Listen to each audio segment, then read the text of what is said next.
தம்பி வன்னியரசு அவர்களின் மோடி ஆட்சி இருண்ட காலத்தின் சாட்சி என்னும் நூல் வெளியீட்டு விழாவை தலைமை வகித்து உரையாற்றி விடைபெற்று சென்றிருக்கிற இந்த நூலின் பதிப்பாசிரியர் அண்ணன் நக்கீரன் கோபால் அவர்களை, அனைவரையும் வரவேற்று உரையாற்றி சிறப்பித்திருக்கிற தகடூர் தமிழ்ச்செல்வன் அவர்களை, நிகழ்வை நெறிப்படுத்தி கொண்டிருக்கிற தம்பி ரஜினிகாந்த் அவர்களே, தம்பி சாரநாத் அவர்களே, இந்நிகழ்வை முன்னிலை வகித்து சிறப்பித்துக் கொண்டிருக்கிற முன்னணி பொறுப்பாளர்கள் எல்லாளன், இளஞ்சேக்குவேரா, பாலசிங்கம், எழில் கரோலின், பார்வேந்தன், விடுதலை செழியன், திருமூர்த்தி, காசி, சௌ பாவேந்தன், வள்ளியூர் வீரகுமார், சொக்கலிங்கம், சைதை ஜேக்கப் ஆகிய தோழர்களே, நூலை வெளியிட்டு வாழ்த்துறை வழங்கி விடைபெற்று சென்றிருக்கிற மார்க்சிஸ்ட் கம்யூனிஸ்ட் கட்சியின் மாநில செயலாளர் மதிப்பிற்குரிய தோழர் கே பாலகிருஷ்ணன் அவர்களே, இந்திய கம்யூனிஸ்ட் கட்சியின் சார்பில் பங்கேற்று உரையாற்றி விடைபெற்று சென்றிருக்கிற மாநில துணை செயலாளர் தோழர் மு வீரபாண்டியன் அவர்களே, மனிதநேய மக்கள் கட்சியின் தலைவர் சட்டமன்ற உறுப்பினர் அண்ணன் பேராசிரியர் ஜவாஹிருல்லா அவர்களே,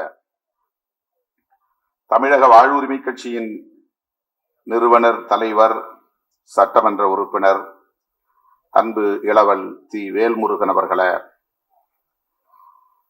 திராவிட முன்னேற்ற கழகத்தின் வர்த்தகணி செயலாளர் திருமதிப்பிற்குரிய அண்ணன் கவிஞர் காசி முத்துமாணிக்கம் அவர்களே, தம்பி எஸ் பாலாஜி அவர்களே, ஆதவ் அர்ஜுன் அவர்களே, எனக்கு முன்னர் இந்த நிகழ்வில் பங்கேற்று சிறப்புரை வழங்கி அமர்ந்திருக்கிற கட்சியின் பொதுச் செயலாளர் தோழர் சிந்தனை செல்வன் அவர்களே, எழுச்சி தமிழர் என்கிற இந்த பெயரை நமது அடையாளமாக ஆக்கிய நம்முடைய கவிஞர், தமிழ் தேசிய பாவலர் அண்ணன் அறிவுமதி அவர்களே, பாடலாசிரியர் பழனி பாரதி அவர்களே, புரட்சி கணல் இளைய கம்பன் அவர்களே, கவிஞர் தமிழமுதன் அவர்களே, நண்பர் ஈசாக் அவர்களே,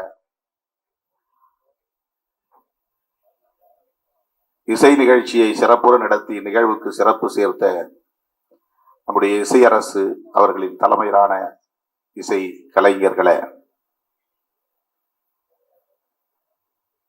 நன்றியுரையாற்றிய மாவட்ட செயலாளர் கரிகால் வளவன் அவர்களே, நூலாசிரியர் தம்பி வன்னியரசு அவர்களே, இந்த நள்ளிரவு வேளையிலும் அரங்கம் நிறைந்து காங்கிரஸ் பேரியக்கத்தை சார்ந்த அன்பு சகோதரர் வழக்குரைஞர் மாவட்ட செயலாளர் மாமன்ற உறுப்பினர் சிவ ராஜசேகர் அவர்களே, திரளாக கூடியிருக்கிற என் உயிரின் உயிரான விடுதலை சிறுத்தைகளே, உங்கள் அனைவருக்கும் என்னுடைய பணிவார்ந்த வணக்கத்தை தெரிவித்துக் கொள்கிறேன். நள்ளிரவை நெருங்குகிற நேரம், நிறைய பேச வேண்டும் என்கிற பேராவலோடு வந்தேன். வழக்கம் போல நேர நெருக்கடி. தம்பி வன்னியரசு அவர்கள் ஒரு புத்தகத்தை தொகுத்து வெளியிடக்கூடிய அளவுக்கு ஆன்றோர் சான்றோர் பலரும் வந்து வாழ்த்தக்கூடிய அளவுக்கு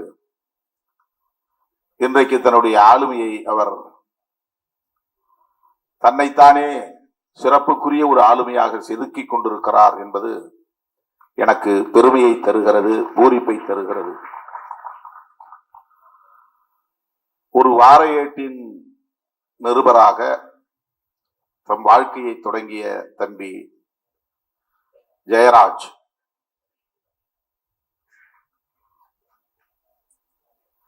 இன்றைக்கு விடுதலை சிறுத்தைகள் கட்சியின் முன்னணி தலைவர்களுள் ஒருவராக, வன்னி அரசாக தன்னை பரிணாமப்படுத்திக் கொண்டிருக்கிறார் என்பது உள்ளபடியே பெருமகிழ்வை தருகிறது.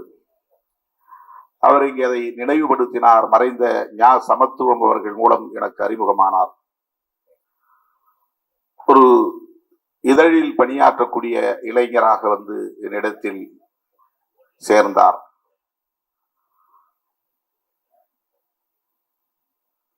அதன் பிறகு அவர் என்னோடு நெருக்கமானார். இந்த இயக்கத்தோடு தன்னை இணைத்துக் கொண்டார், பிணைத்துக் கொண்டார். பிறகு அவரே இந்த இயக்கத்தை வழிநடத்தக்கூடிய அளவுக்கு அனைத்து வேலைகளையும் இழுத்து போட்டுக் கொண்டு செய்கிற முனைப்பு கொண்டவராக தன்னை உருவாக்கி கொண்டார். சொல்ல போனால் அண்ணன் அறிவுமதி அவர்கள் இன்றைக்கு நம்முடைய அவையிலே வந்து அமர்ந்திருக்கிறார் என்றால் அதற்கு தம்பி வன்னியரசுதான் காரணம். பழனி பாரதி அவர்கள் நம்முடைய இயக்கத்திற்கு பாடல்கள் எழுதுகிறார் என்றால் அதற்கு தம்பி வன்னியரசுதான் காரணம். கபிலன், இளைய கம்பன், தமிழமுதன், இசையரசு போன்ற ஆளுமைகள் எல்லாம் இந்த இயக்கத்திற்கு இன்றைக்கு தூண்களாக விளங்குகிறார்கள், ஊக்கம் தருகிற உந்து சக்திகளாக இருக்கிறார்கள் என்றால் இவர்களை எல்லாம் ஒருங்கிணைத்த பெருமை தம்பி வன்னியரசை சாரும் என்பதை நான் பெருமையோடு இங்கே பதிவு